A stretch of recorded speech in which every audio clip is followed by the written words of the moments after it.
Hello các bạn, chào mừng các bạn đã quay trở lại với YouTube Gia đình Cá Tráp. Hôm nay mình với anh Lĩnh là một chuyến đi câu xa mấy bạn ơi. Tại vì câu ở đâu cũng móm hết, do đó là đổi chỗ đặng cho móm cái cảm giác khác. Thì hôm nay hai anh em mình đi từ Osaka đi xuống Kobe. Đi quãng đường thì nó không có xa mấy bạn, nhưng mà biển nó nhiều mấy bạn, sông nó nhiều á, do đó là đường nó đi qua cầu hoặc qua hầm hoặc nó đi đường tránh rất là nhiều, nên là đi nó cũng tương đối lâu á mấy bạn. Đi đường cao tốc là mất tầm 1 tiếng đồng hồ ha. Xuống Kobe thì nó tầm khoảng 20-30 km ha, nếu mà đi đường biển. Nếu mà đi đường bộ thì nó xa hơn ha, nó tầm khoảng 50 mấy 60 cây ha. Lên cao tốc thì chạy tương đối nhanh, đi đường dưới thì tầm khoảng tiếng mấy 2 tiếng. Thì hai anh em mình lựa chọn đi cao tốc để cho nhanh, còn tới chừng về thì mình cứ đi thông thả đi đường ở dưới thôi. Đi tới chỗ thì người ta câu dính được con cá cam các bạn ơi. Hai anh em mình tới chỗ lúc 6 giờ đúng ha, thì 5 giờ rưỡi người ta lên cá rồi. Thì đáng lẽ là đi sớm, nhưng mà anh Lĩnh không có dậy sớm được mấy bạn, già cả rồi, giờ đi sớm không nổi, do đó là hai anh em đi hơi trễ á. Ra tới bãi thì người ta lên cá rồi. Thì mình cũng thử lu rê hồi nãy giờ tầm khoảng tiếng mấy 2 tiếng rồi mấy bạn, nhưng mà không có tin tức gì hết. Thì mình đi lúc nào mình cũng có đem mồi ISO theo thằng trống móm ha. Ở đây có mấy anh em Việt Nam thì đi câu từ rất là sớm ha, 3 giờ tới đây à. Bây giờ người ta chuẩn bị về nè, 4-5 người. Anh Lĩnh thì còn ngồi ở góc đằng kia ha, mình quay ngược sáng hơi khó nhìn ha. Đó, người ta chuẩn bị về, còn mình bây giờ mình mới bắt đầu. Lu rê không phải là nghề phụ của mình thôi, còn nghề chính là ISO, do đó giờ mình lâu y cần rồi đó ha. Mình sẽ ISO.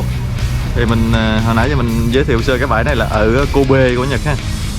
Kobe cái nổi tiếng là thịt bò Kobe, ngoài ra còn nổi tiếng là cá nữa, cá rất là nhiều ha. Thì cái mùa này cá nó sẽ vào Kobe trước rồi sau đó mới tới Osaka nha các bạn. Kobe nó nằm ở gần miền Nam hơn Osaka, do đó biển nó sẽ ấm sớm hơn. Đó, thì biển ở chỗ này nó như thế nha. Chỗ này ở trên có ngọn hải đăng ha, có cái bờ trăng sóng. Đó. Đó, biển thì chỉ là biển thôi, rộng mênh mông. Ở đây có bãi đá chữ Y. Bãi đá chữ Y ở đây thì nó hình vuông chứ không phải là hình tròn như chỗ mình, cho đó rất là khó đứng ha. Với lại là câu ở đó dính cá thì rất là khó đưa cá lên ha, hay bị đứt dây.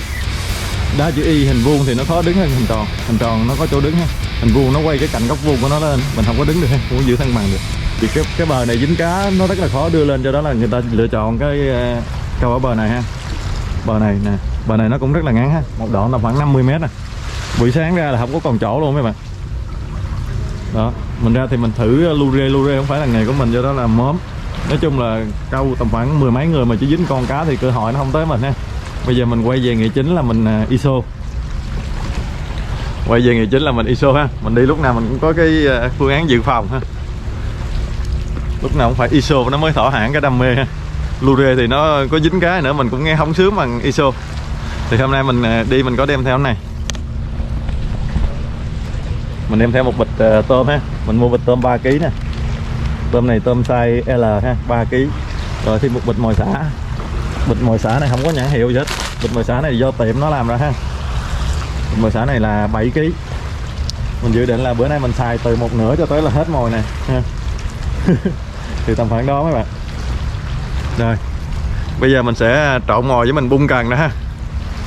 Biển ở đây nó trống quá, không có cái điểm nhấn nào hết á, do đó là không thể gọi là đẹp mấy bạn. Nó không có cái điểm nhấn nào hết, phải có cái điểm nhấn hoặc là cái bờ nó có gì đặc biệt thì mình sẽ quay cho mấy bạn coi lâu, nhưng mà đơn giản nó chỉ có vậy nè. Đó, bây giờ mình sẽ bắt đầu trộn mồi ha, rồi mình câu. Mong là chuyển qua ISO xóa móm, chứ móm đi xa nhưng mà móm là không có được ha, buồn lắm. Bây giờ mình trộn mồi đây. Xô nước lên mấy bạn. Biển ở đây nước rất là sạch mấy bạn ơi, nước trong xanh luôn á, nó không giống như chỗ mình đâu. Nãy giờ chưa quay biển cho mấy bạn coi nè, nước trong xanh luôn, nhìn gần như là thấy đáy, tại đáy ở đây nó sâu quá. Nước xanh luôn, nhìn đá. Nhớ mình nước dơ nhìn quen, giờ nhìn thấy nước sạch nó nghe cảm giác nó rất là lạ, rất là lạ lùng. Anh Lĩnh thì đang ngồi đằng kia, đang nằm thẻo. Anh Lĩnh mới chạy đi mua mấy con cá mập, mấy con cá bạc má luôn. Tính mua cái mọc má về đằng xó móm hay gì á.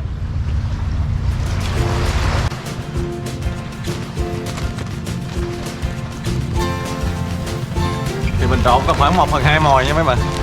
Rồi mình câu một chút nữa coi sao mình trộn tiếp.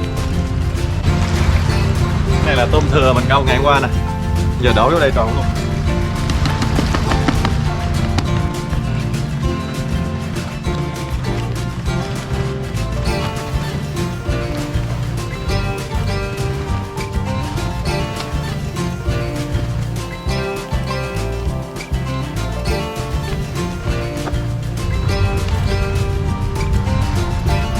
rồi thì thành không hợp vậy nè. Mình chọn mồi đỏ chứ không phải mồi trắng.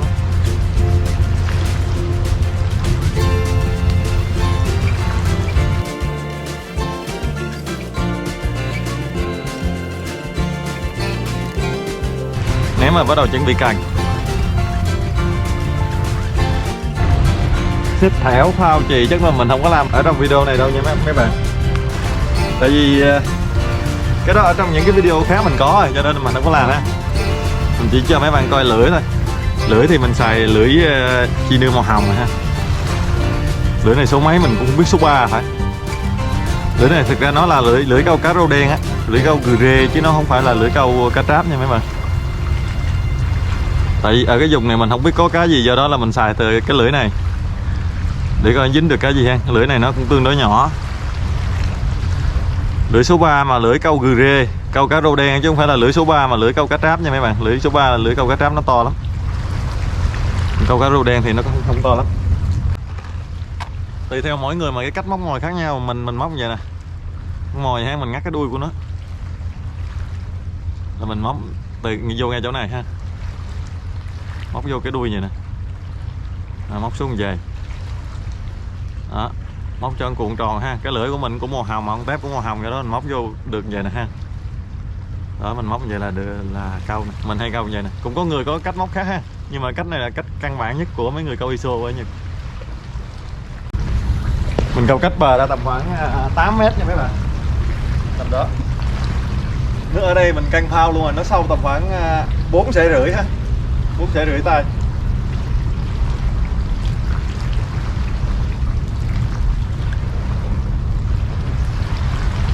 Cá vượt nó bơi thấy luôn á trời, ghê vậy.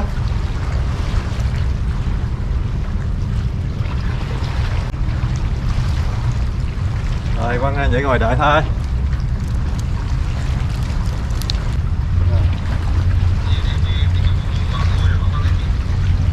Móc mồi bằng cái gì vậy?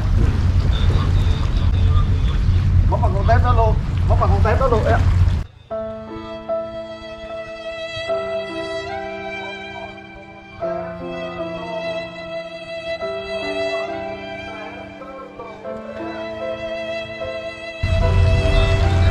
Móc bằng con tép đó luôn.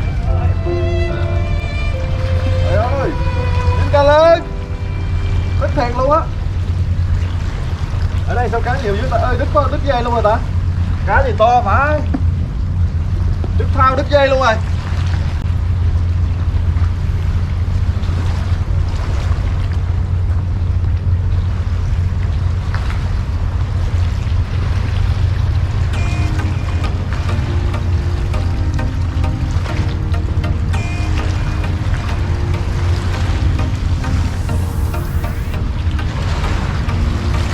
Thông móm rồi nghe. Thông móm rồi.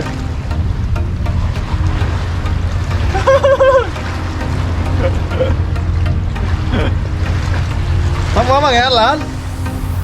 Trời ơi, thấy sao mồi không chìm nữa mấy bạn. Coi con cá nè, vô phương. Trời ơi, đúng bằng ngón tay út luôn. Dã man thiệt chứ.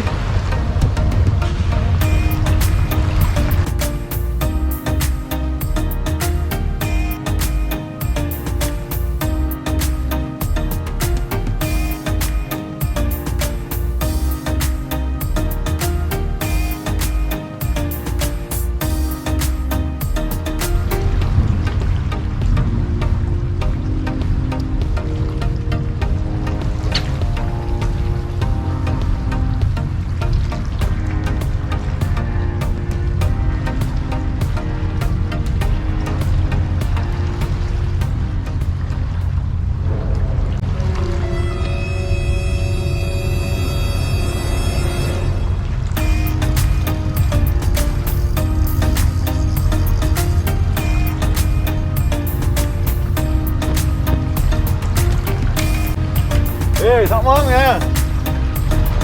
Sóc món này nha. Có đầu đựng cá không? Anh Lệnh lấy đầu đựng cá, Lệnh ơi.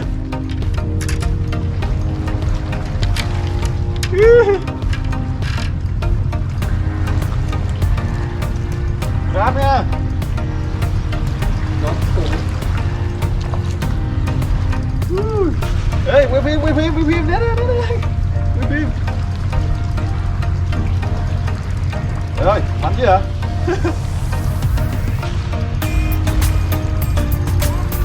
Ráp.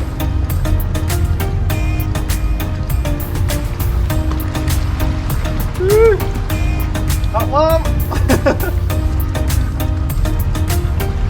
Ngon rồi.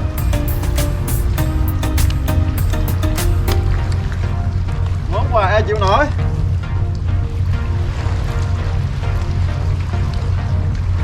Nãy giờ, sáng giờ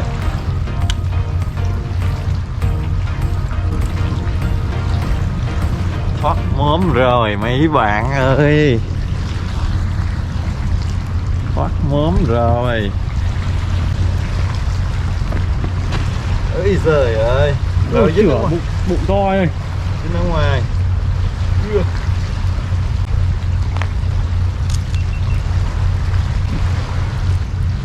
Đừng nhảy nữa nha, quê lắm ạ.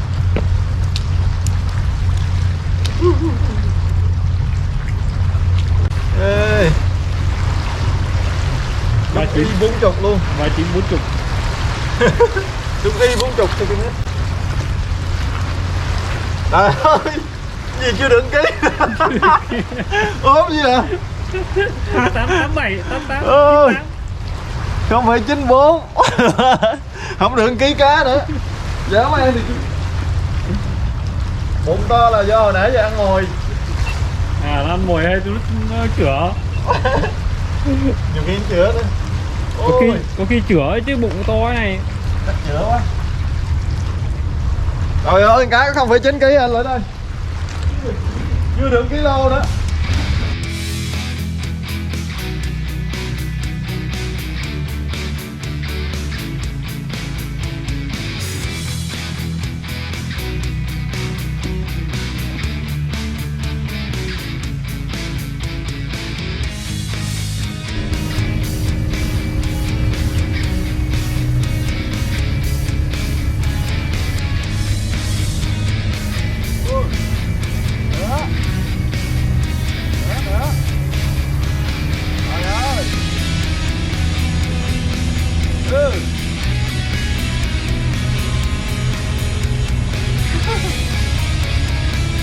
Cho mú nữa. Lôi không biết luôn mấy bạn. Trời ơi, mấy con này nó phá mồi.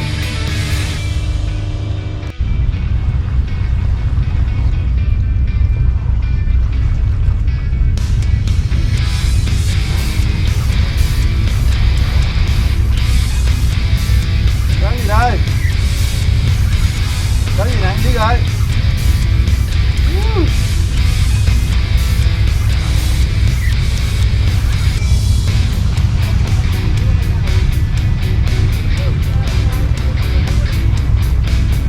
Con này bự mấy bạn, con cá mú này bự, phao em ru luôn, không có giật gì luôn. Đọc tôi chứ, con này bự lấy hồi nãy giờ thả không.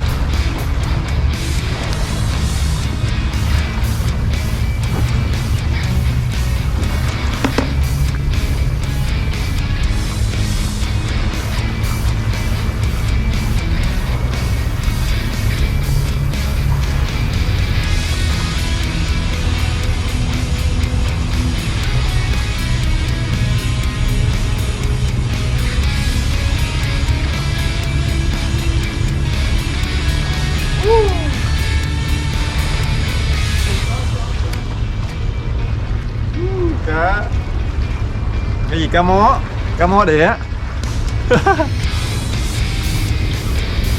Phá mồi vô địch.